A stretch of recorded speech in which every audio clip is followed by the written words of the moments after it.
You see, there's no mountain too high, no valley too low. You can go where you want to go. It's all in the power of your imagination. If you can see the invisible, you can do the impossible. So stretch yourself. Take yourself to the next level. Come on, come on, come on. Reach a little higher. Dig a little deeper. Go a little further. Come on, come on, come on. Don't stop. Come on. Reach a little higher. Dig a little deeper. Go a little further. Don't stop. Don't stop. Don't stop. Come on. Yeah. Come on. Come on. Blessings are coming your way. Go a little further. Don't stop. Don't stop until you get your dream. Don't stop. Get your dream. Until you get your dream. Come on. Don't stop until you get your dream. Don't stop. Get your dream. Come on. Yeah. Don't stop. Come on. Come on. Come on. Go for the go. Come on. You gotta go for the go. You gotta go for the go. Don't stop. Don't stop. Don't stop. Come on. Yeah. Come on. Come on. Yeah. Come on. Yeah. Don't stop. Don't stop. Yeah. What you make in a year, you gonna make it a month. And what you make in a month, you gonna make it a week. And what you make in a week, you gonna make it a day. Because the blessings are coming your way, baby. Come on, come on.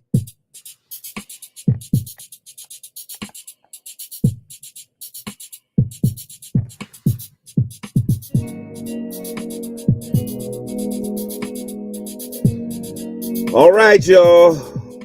We're back. I look in the mirror and I like what I see. A strong, beautiful black woman staring back at me.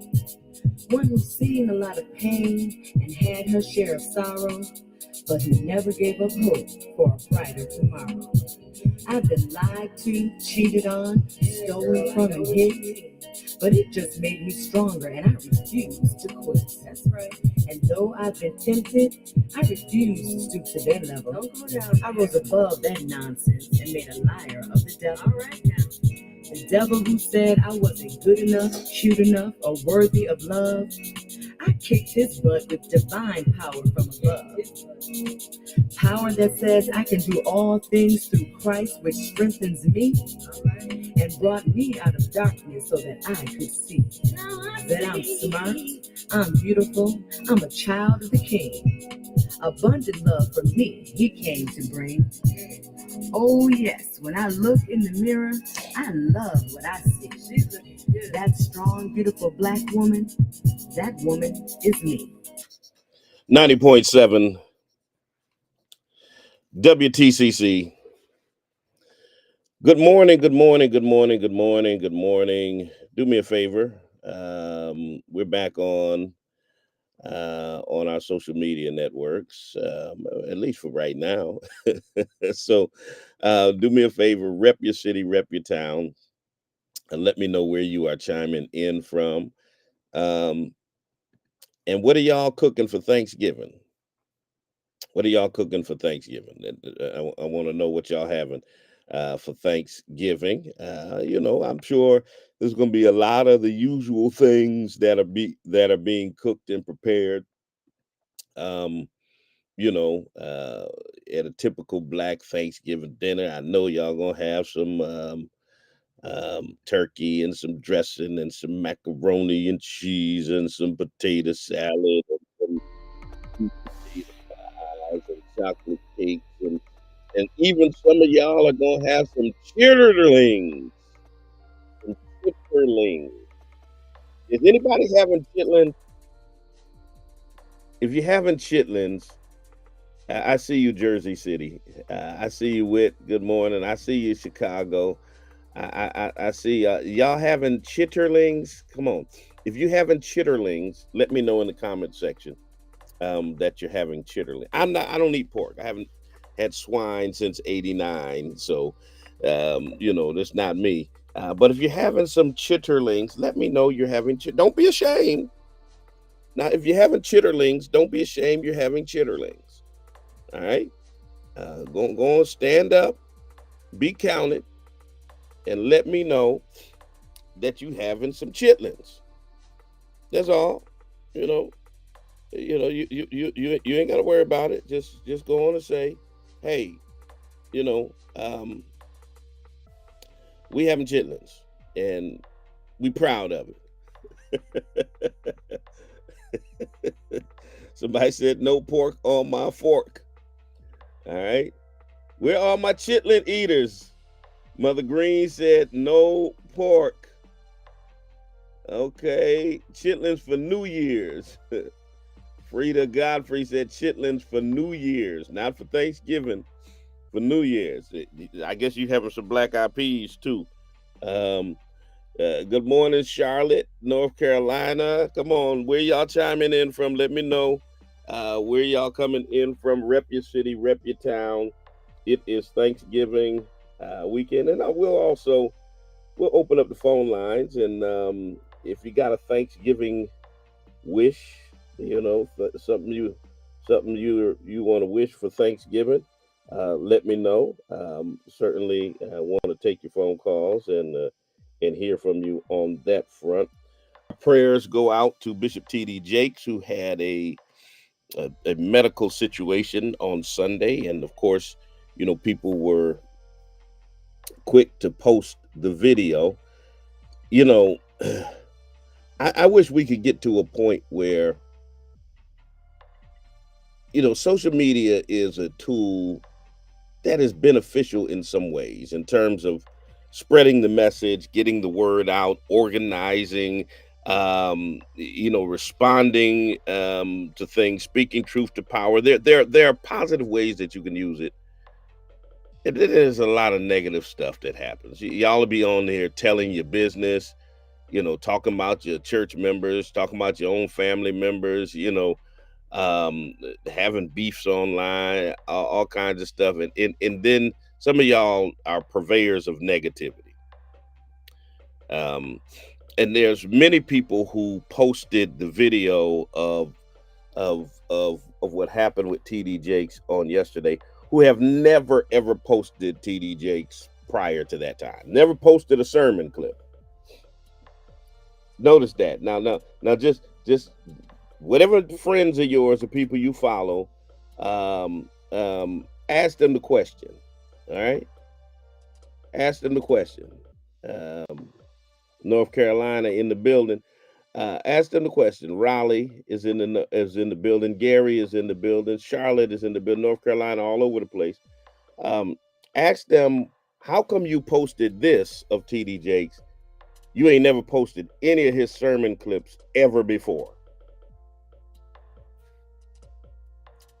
So we're very quick to do that kind of thing. And why? I guess that's my question. Why? Why not just post, okay, we're praying for him? Why sensationalize, what happened um, by posting the clip of whatever the emergency that happened? Why do that? I'm just trying to figure y'all out on that tip.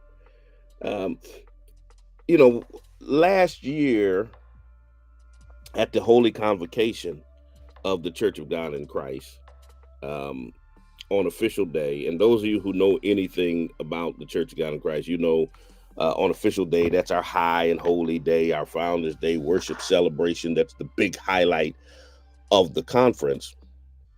And all of the bishops, which I am one of the College of Bishops, we dress in our ceremonial attire, which is a multi-layered um, set of vestments that we wear: a cassock, a rochette over the cassock, a shamir over the rochette, a tippet over the shamir. We got on about 4 layers, and it was particularly hot. We were up early in the morning. Um, I hadn't eaten or drank anything. I was dehydrated. They had no air conditioning on the stage where I was sitting. and and the lights were, shining brightly on the stage and all of that. And I passed out. And so, of course, when I came to, there was a bunch of people around me. They were trying to tell the people, to move to the side, let the medical professionals do whatever. They took my vitals. My vitals were fine. They called my wife. She came over from the hotel. They took the vestments off of me. About 10 minutes later, I was back in the service. Um, Now, of course, people always speculate. Oh, what happened? What happened? And of course, the number of rumors that went buck wild after that. There were rumors that I was dead, that I had had a stroke. I mean, all kinds of stuff. I couldn't walk anymore.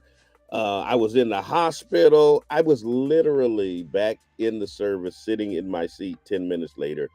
And if you watch the film, you'll see at the end of the film when the presiding bishop, um, actually, it was the Saturday service, the consecration service that happened. I was standing there with the presiding bishop, passing out um, the certificates from the newly consecrated bishops. But according to the rumor mill, I was in my grave. And so we heard all kinds of unconfirmed reports. Oh, Bishop T.D. Jakes had a heart attack. Bishop T.D. Jakes had a stroke. All of this stuff. People are sitting up here and said, well, it looks like a stroke to me. Ain't got a GED, let alone a medical degree. But sitting up there diagnosing, what happened. Why can't we just ever get to a point where we can just pray for somebody, we can send positivity their way, and we don't have to do all the negative stuff? Why can't we do that? Why can't we do that? Some of y'all are just quick to spread negativity. Somebody dies, some of y'all run to your Facebook page so you can be the first person to post so and so is dead. While we were in Tennessee, people were posting that Bishop Charles Blake, the former presiding bishop, our presiding bishop emeritus, the man who consecrated me, um, I served as his senior advisor when he was the presiding bishop of the Church of God in Christ. They were spreading rumors Bishop Blake is dead. I called him on his cell phone. He answered. But they had it all on Facebook that rip Bishop Blake. Y'all cut it out, okay? Just stop it. Just cut it out. All right. Lafayette, good morning, Lafayette. Good morning, good morning, good morning, everybody. All right, that's my little spiel for today. That's my little fussing at y'all. Um, y'all want to diagnose TD Jake. Y'all want to diagnose everybody. How about you diagnose yourself? Get yourself in the gym. Take care of you. Stop worrying about what's happening with everybody else. 413 736 2781. 413 736 2781 is the number here. So, in recent years, brothers and sisters, there's been a troubling trend that has emerged in America. All right. Um, in the American political discourse, there's a growing tendency of white men to co-opt the language of oppression to frame themselves as the victim. They want to be the victim so bad. And they have co-opted the language, they've changed the language of oppression, they have redefined oppression. And I want to play I want to play let me see. I want to play a clip from our sermon that we preached on yesterday, um, just to kind of underscore what I'm talking about. Um, and Jasmine Crockett really hit it home with those in Congress about this. But let me show you let me play what I said on yesterday in my sermon, and then we'll pick it back up. When you redefine oppression. You see, oppression is not one of those subjective terms. It's not one of those terms that the definition varies based upon the experience of the person who is doing the interpreting. The word good is subjective, because what Mother Harris thinks is good, Mother Clements might not think look all that good. Pretty is subjective. Who Sister Farrah thinks is pretty, Evangelist Joan might think is toe up from the flow up. Those are subjective terms that are interpreted based upon who is doing the interpreting. They say beauty is in the eye of the beholder. Oppression is not one of those terms that you can subjectively define. Representative Jasmine Crockett from Dallas, Texas, rightfully reminded her colleagues in Congress what oppression looks like. What does it look like? I'm glad you asked. Oppression is being kidnapped from your homeland, chained in the hulls of ships, brought through a middle passage where you may not even survive, and your body may be tossed overboard as food for the sharks. Oppression is having your people sold as property, like a horse or a cow or a chicken. Oppression is having your culture stripped, your family torn apart, your body brutalized, your humanity denied, being told that you are only 3/5 of a human being. Oppression is surviving centuries of systemic racism, discrimination, and violence while enduring economic and political exploitation. And so those of a lighter hue who want to sit up in Congress and pass the Stop DEI Act because they say they are the ones being oppressed, they have never known this kind of oppression. Claiming victimhood in response to DEI programs is not just disingenuous, it is a slap in the face to those who have borne the weight of real suffering. So that was a little bit of from yesterday's message.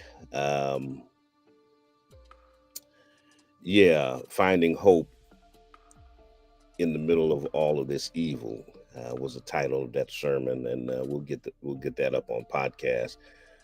You can go to our Facebook, our church's Facebook or YouTube page if you want to hear the entire sermon. So there are some Republican efforts to dismantle diversity, equity, and inclusion initiatives under the guise that these type of programs are discriminatory against white men. And so they have come up with a gross redefinition of oppression that is both an historical insult and it's a dangerous political strategy that's aimed at preserving white supremacy, quite honestly. So during a House Oversight Committee hearing on the Dismantling DEI Act, that's the name of the legislation, Dismantling DEI Act, Representative Jasmine Crockett delivered a powerful rebuttal to this manufactured victimhood by white men, stating that there has been no oppression for the white man in this country. Now, of course, Fox News and all of the right-wing media said she went on a rant against white people. Yeah, that's how. Now telling the truth about their hypocrisy is going on a rant against white people. And basically, what she did was she underscored how white conservatives have twisted the meaning of oppression while simultaneously working to erase the true history of the brutalization and disenfranchisement of black people in America. It's amazing. You know, we're going to redefine and wrap ourselves in the cloak of victimhood and say we're oppressed, while we're going to erase the true history of racism, violence, and oppression that black people faced in this country. It's downright evil. And so when I say things like whiteness is an unrelenting demonic force of evil, they get upset about that. And then they turn around unrelentingly and do demonic things like this.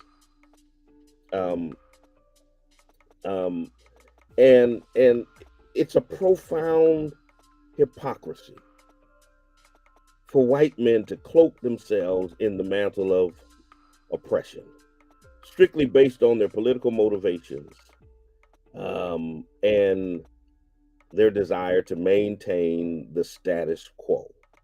See, oppression is not a feeling. It's not.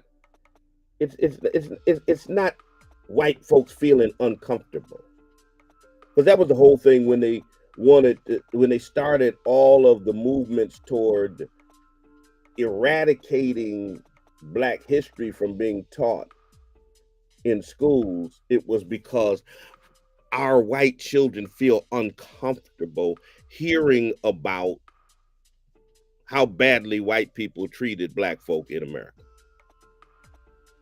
And my position was always, if black children have to experience racism, surely white children can learn about the history of it. But that's so they equate their feeling uncomfortable about you talking about racism as the equivalent of those who experience it. Oppression is not about your feelings. It's not about you feeling uncomfortable or about you feeling challenged. It is a systemic condition that is marked by the denial of rights and opportunities and basic human dignity. And historically, oppression has been experienced by black people and other marginalized groups, enslaved Africans, indigenous people, people who were stripped of their autonomy and their humanity through systemic violence and exclusion, through policies and laws, racism that was codified into law. White men, by contrast, have been the primary beneficiaries of America's systems of oppression and power. From the framing of the Constitution to the contemporary economic structures of America, white men have dominated every sphere of influence: government, industry, education, culture. And this dominance has not been by accident, not by incident, not because they're more talented or more educated.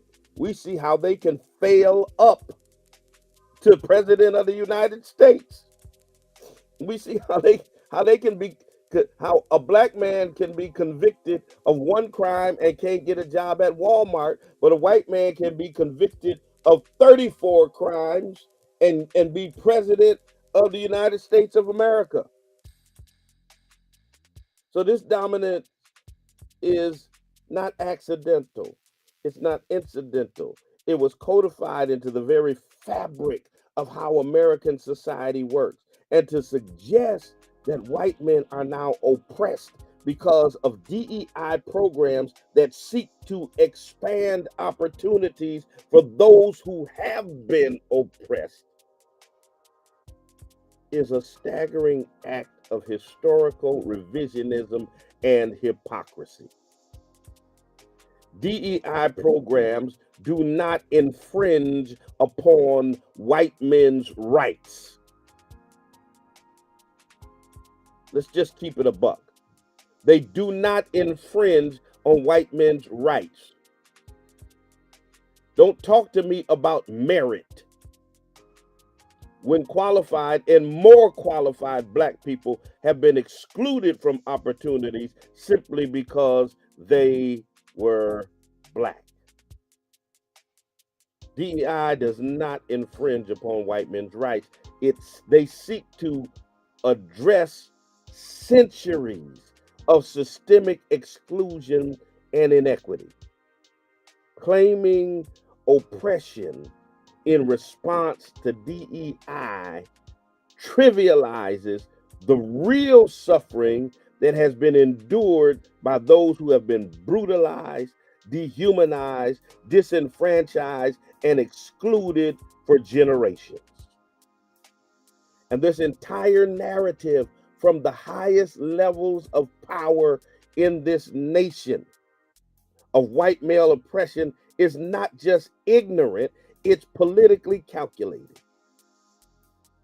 You see, what they're doing by positioning white men as victims, what they're doing is trying to galvanize a base fearful, they're using fear, fearful of losing dominance in an increasingly diverse society. It's grievance politics. It's not about addressing genuine injustice, but it's about weaponizing fear and resentment to maintain power. That's why Donald Trump is headed back to the White House. It was fear mongering.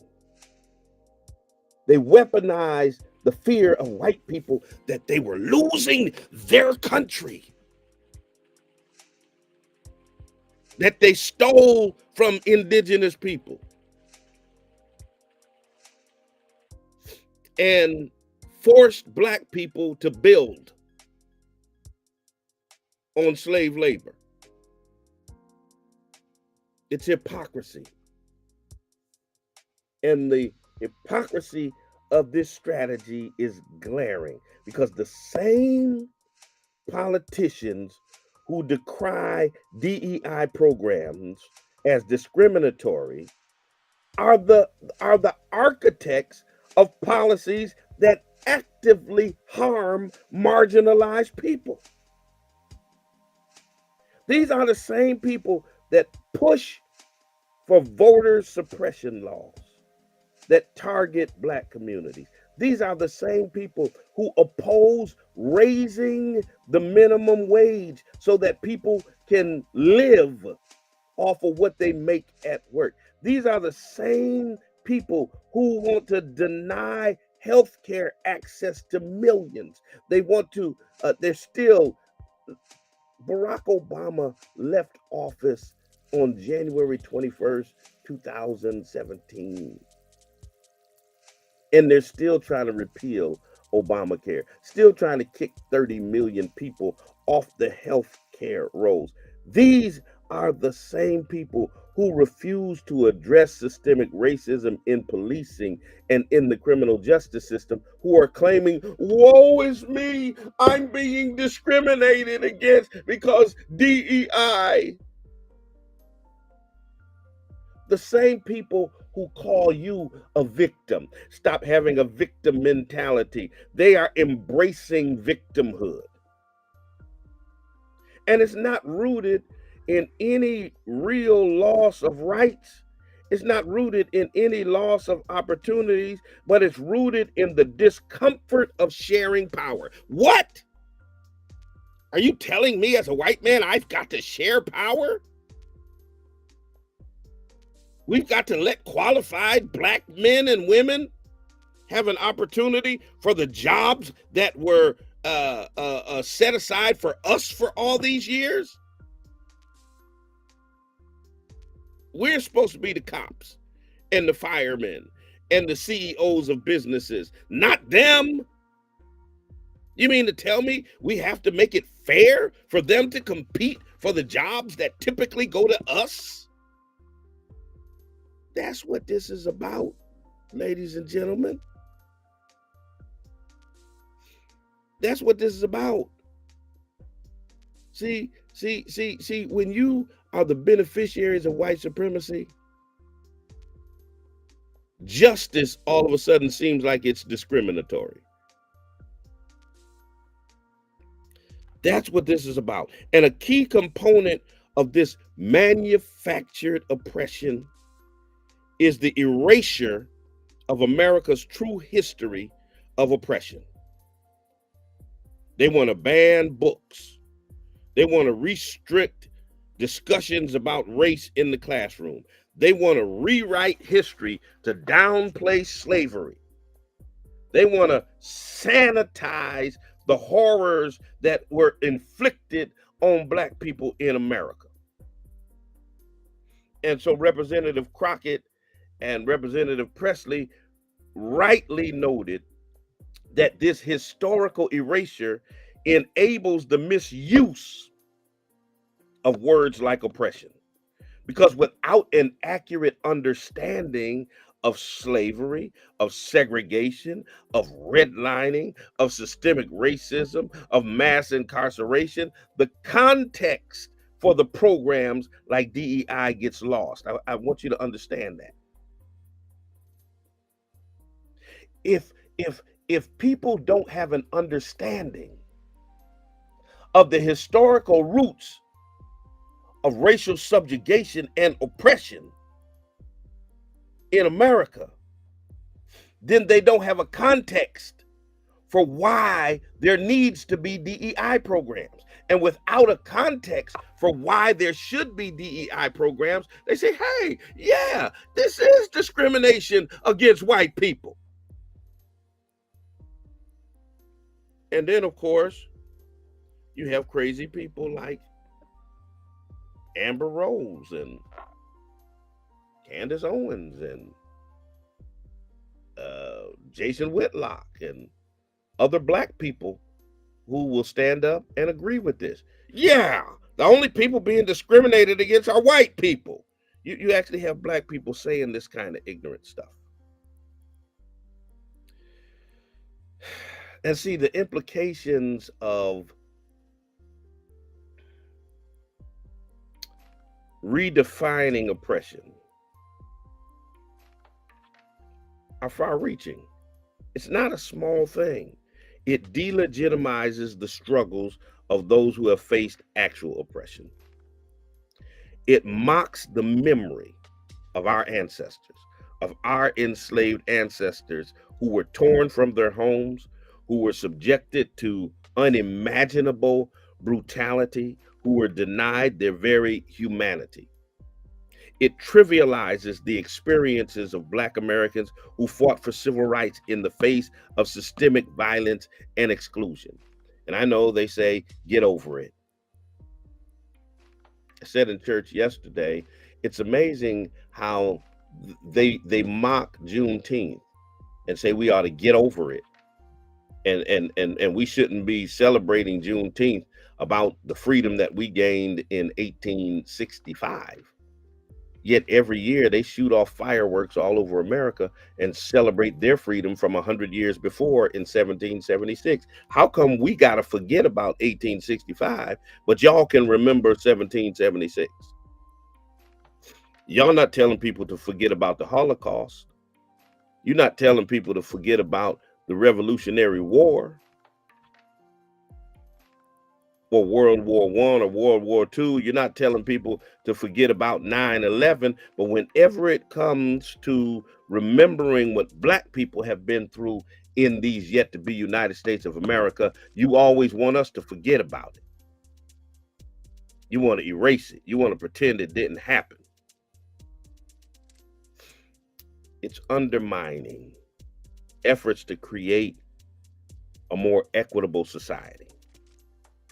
Framing DEI as discriminatory delegitimizes the programs designed to address real inequality. It's a false narrative, and ultimately it fuels division.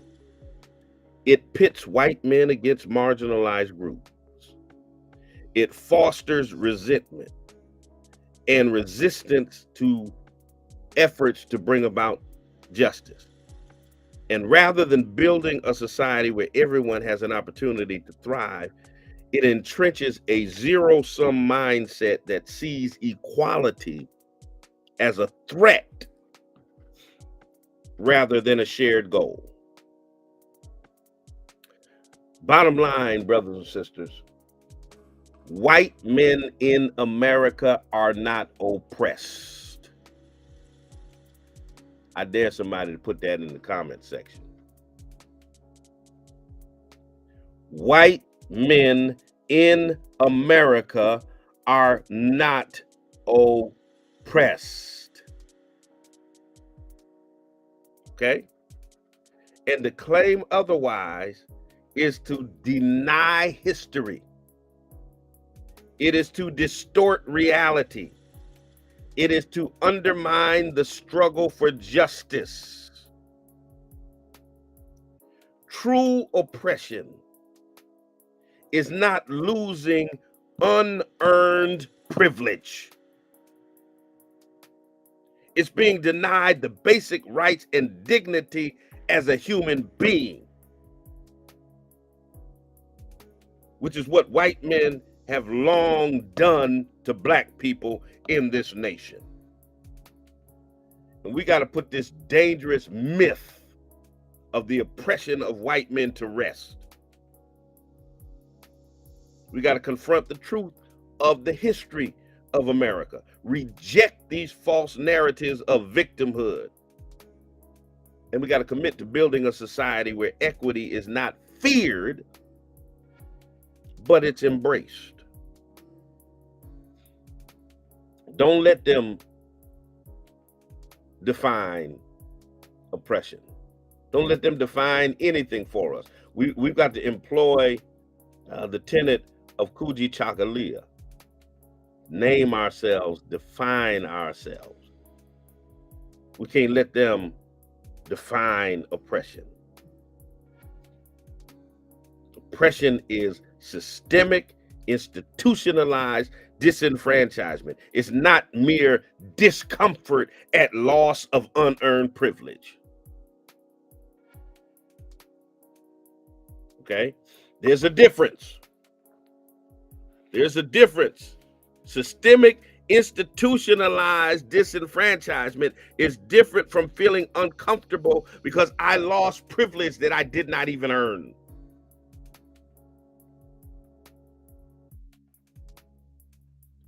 We're not going to let you erase the historical context. We've got to highlight the brutal realities of what happened in America. Slavery cannot become a taboo word. And don't tell me it was so long ago. Forget about it. When you ain't forgetting about things that happened before then. We got to highlight the brutal realities of slavery and its lasting impact generation after generation. The brutal realities of segregation, of systemic racism, of redlining, of experimentation, the Tuskegee experiment and other times that black people were experimented on. We got to talk about mass incarceration, about the war on drugs, which was a war on black people, and contrast these realities with the dominance white men have historically held in America. There's a difference. There's a difference. There is a historical context. Again, this is manufactured victimhood. And we got to talk about how these white folks in Congress are trying to frame white men as victims to galvanize fear and resentment despite their continued dominance in political and economic systems. And we got to expose the hypocrisy in policy and point out how those who claim oppression are actively passing laws that oppress other people. And here's what we do, brothers and sisters, as we head to this Thanksgiving holiday, as they're trying to erase our history, we've got to make sure we keep our history alive. We've got to pass down our history to our young people, to your children and your grandchildren and your great-grandchildren, many of whom have not even expressed an interest in the histories of their own family. We cannot let our history die. They're trying to kill it. We can't let it die. We got to emphasize the need to confront historical truths, to reject false victimhood narratives, and to support policies that advance equity and justice. That's what we got to do, brothers and sisters. All right. And as we head to Thanksgiving, it's another one of those times of the year where we have to reject false narratives. Okay. Got to reject the false narrative of the Thanksgiving holiday that the so-called pilgrims were so friendly to the Native Americans. That's a whole nother conversation. And maybe we'll talk about that on Friday, since it's the day after the Thanksgiving holiday. We'll pick that up on Friday. So on Friday, we'll be back on the Black Love Experience. Have a safe and wonderful Thanksgiving holiday. Don't eat too much. And if you do, make sure you get your exercise in. All right.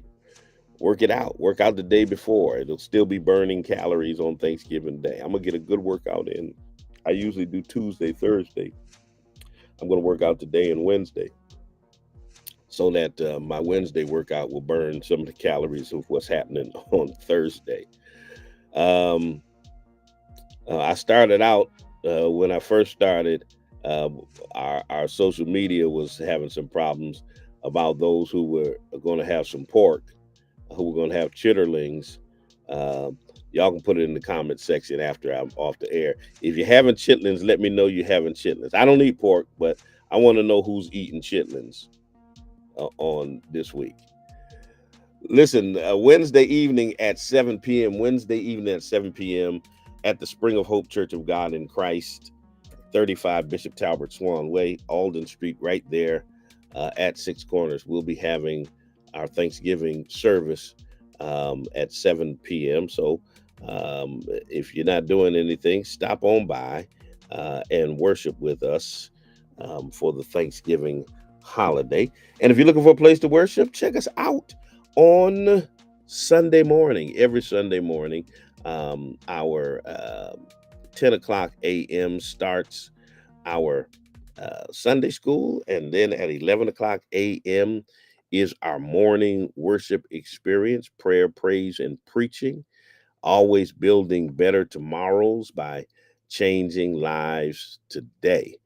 And so we'd love to have you as our guest in the sanctuary.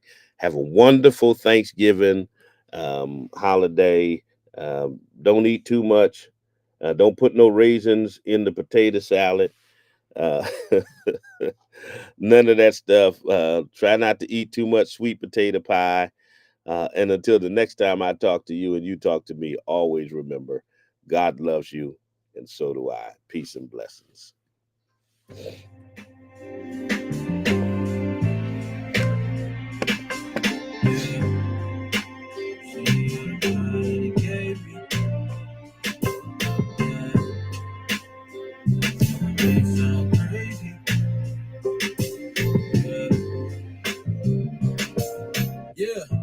This one one is for all the brothers that passed, but more particularly one because it affected me drastically.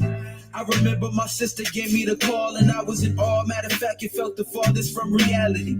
She seen somebody post RIP with his name, and I said I doubt it's the same friend I had since the 7th grade. She said I'ma call his sister and double check, and called me back, said he hanged himself in his room and had been there for days. Initially it didn't hit me, then it clicked, and I remembered that I hadn't seen or heard from the homie all week.